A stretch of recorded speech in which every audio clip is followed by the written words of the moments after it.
일단 이제 나는 이렇게 수술을 하는 게 맞아 라고 본인 스스로 머릿속에 이거 작전을 딱 세우고 왔을 때에는 의사가 하는 말이 잘 안 들려요.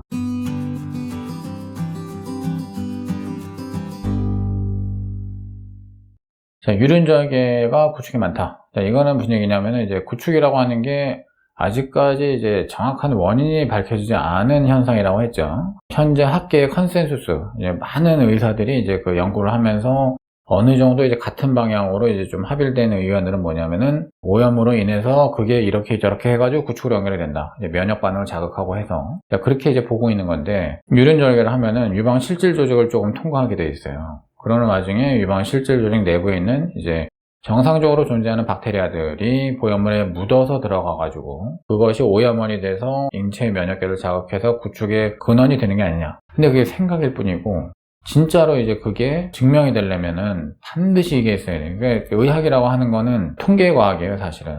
그럴 법하다, 있을만하다, 이럴 것 같아를 가지고서는 과학이라고 할 수가 없어요. 유륜으로 수술하면 구축이 많다. 자, 이 명제를 확립시키려면은 반드시 유륜 말고 겨드랑이, 밑산, 배꼽 이렇게 이제 수술하는 환자들과 비교한 데이터가 있어야 돼요. 그게 통계적으로 증명이 돼야 돼요. 그게 없어요, 근데 이제 문제는. 그렇기 때문에 유륜절개가 구축이 많다라고 하는 명제는 아직까지는 근거가 없다고 말씀드릴 수밖에 없어요. 물론 몇몇 의사들이 이제 그렇게 이야기하고 발표한 논문들은 있어요.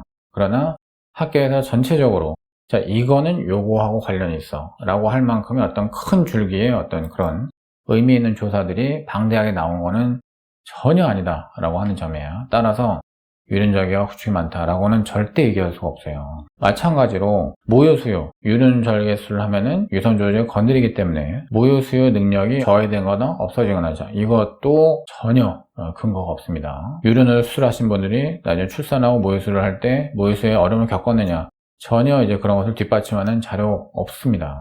자, 유두와 유방 감각이죠, 없는 거. 이것도 이제 딱 보면 왠지 그럴듯해 보이잖아요. 근데 그럴듯해 보이지만 증명이 안 돼 있으면 그건 과학이 아니라고 그랬죠. 그래서 유륜으로 수술을 하면은 왠지 유두하고 유륜 근처에서 이렇게 칼로 째가지고 이렇게 들어가니까 저거 수술을 하면은 유두랑 유륜 쪽에 감각이 없어질 거야. 선입견을 가질 수 있어요. 근데 선입견일 뿐이라는 거죠. 그게 증명이 안 되니까 유륜으로 수술하신 분들이 다른 쪽으로 수술하신 분들에 비해서 유두 쪽의 감각이 더 떨어진다라고 하는 것을 의미 있게 규명한 그런 연구도 없고 이제 근거도 없고, 유두 쪽으로 사실 공급하는 그런 신경은 사방에서 들어와요. 그러니까 아래쪽에서 올라오는 애들도 있고 주변에서 이렇게 그 횡으로, 종횡으로 이제 그 구성이 되기 때문에 특히 유두 끝에 쪽, 이쪽은 이제 터미널이라고 하면 상당히 중요한 어떤 이제 감각신경이 모여있는 곳인데 여러 군데에서 공급을 해주기 때문에 유륜 쪽을 이제 열고 들어간다고 해가지고서는 그것을 전부 없앤다고 하는 건 불가능해요. 그래서 이제 뭐 태배 선생이 쓴 유방학대술 이제 교과서를 보면은 특정 부위 절개를 하는 이제 방법이 수술 후에 유방 감각을 저해시키는 것이 맞느냐. 자, 이거는 잘못됐다는 거죠. 이런 질문 자체가. 왜냐면은 어디를 째느냐, 절개 부위하고 상관이 없다라는 거예요. 절개 부위하고 상관이 있다라고 하는 조사가 결과가 없다라고 하는 거죠. 그래서 확대술 후에 가장 흔한 감각의 저해 원인은 오히려 절개 위치가 아니고 너무 크게 만든 포켓 혹은 이제 너무 큰 보형물이다. 그러니까 보형물의 볼륨과 의사가 방리하는 정도, 이런 것들이 이제 중요하지 어디를 쨌느냐로 결정되는 게 아닌데, 상담 이제 해보면은 이제 재밌는 일은 많은 환자분들이 감각 저하를 포함해서 뭐 리플링이나 구축이나 이런 모든 부작용들이 사실은 보형물의 제조 회사 어디를 절개했느냐, 이런 것들하고 연관이 있다고 그렇게 생각하시는 경향들이 있어요. 사실은 그렇지가 않아요. 문제는 제조 회사가 어디든지 간에 의사가 이제 이런 부분 볼륨을 잘 맞추는데 실패했다. 너무 이제 말도 안 되게 큰 보형물 썼다거나 그걸 넣기 해가지고서 너무 광범위하게 박리를 갖다 이제 했을 때, 자, 그럴 때 감각 소실을 포함해서 여러 가지 부작용들이 양산될 수 있는 가능성이 이제 생기는 거죠.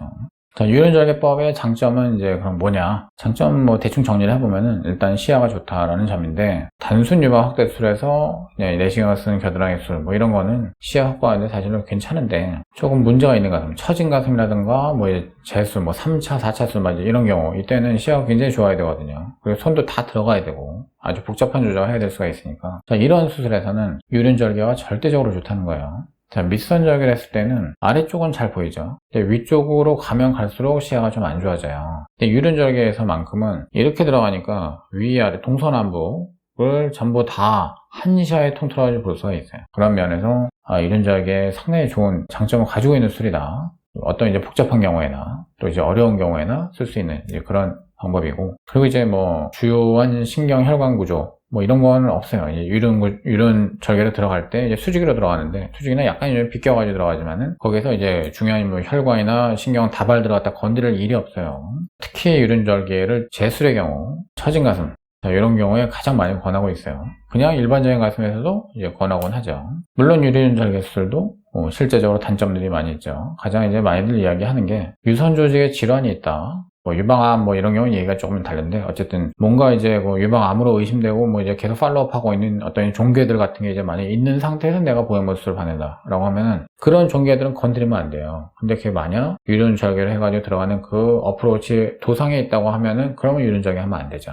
그리고 그러니까 유륜이 이제 너무 조그말 때, 유륜이 이제 뭐 한 3.5cm, 3cm, 3.5cm 정도만 되면은 아무 문제가 없어요. 거기서 조금 걸리는 경우라도 확장해가지고서 이제 도려내서 이제 그렇게 수술하는 경우가 있거든요. 그렇게 해도 별 문제는 없는데, 너무 작다 이거는 뭐 한 1cm나 될까 뭐 이제 이럴 정도로 이제 유륜 시경이 작으면은, 그러면 또 이제 유륜으로 이제 보형물 절로 어떻게 들여보내냐, 이런 생각이 들어가지고 조금 포기하는 그런 경우들이 있죠. 그리고 이제 유륜이 색깔이 이제 사람마다 다 틀려요. 가만히 보면은 그냥 동그랗다고 다들 생각하시는데, 그거 동그란 사람 한 명도 없어요. 사실 그 경계를 보면은 상당히 불규칙하고 점점이 이렇게 흩어져 있는 사람들도 많이 있고, 거기에 울룩불룩 하신 분들도 많아요. 그리고 다크 브라운 컬러 뭐 이런 사람이 있고, 아주 라이트한 핑크색의 경우가 있고, 사람마다 죄다 틀린데, 이게 옅으면 옅을수록 흉터가 사실 잘 안 보여요. 왜냐면은 흉터는 최종적으로 하얀 하나의 선으로 남기 때문에. 그런데 아주 다크한 경우, 굉장히 유륜이 어둡고 진하게 검은색 아깝다, 이런 경우라면은 유륜 절개를 했을 때 그 흉터가 조금 문제가 될 가능성이 있어요. 가장 유리한 경우는 아주 좀 라이트하게 핑크색인, 이제 좀 옅은 색인 경우에, 이제 그런 경우에 훨씬 더 흉터에 있어가지고 더 유리하다, 이런 점이 있어요. 뭐 이야기할 건 더 많이 있을 수 있지만은 오늘은 이제 유륜 절개에 대해서 이 정도까지만 해서 정리하도록 하겠습니다. 경청해 주셔서 감사합니다.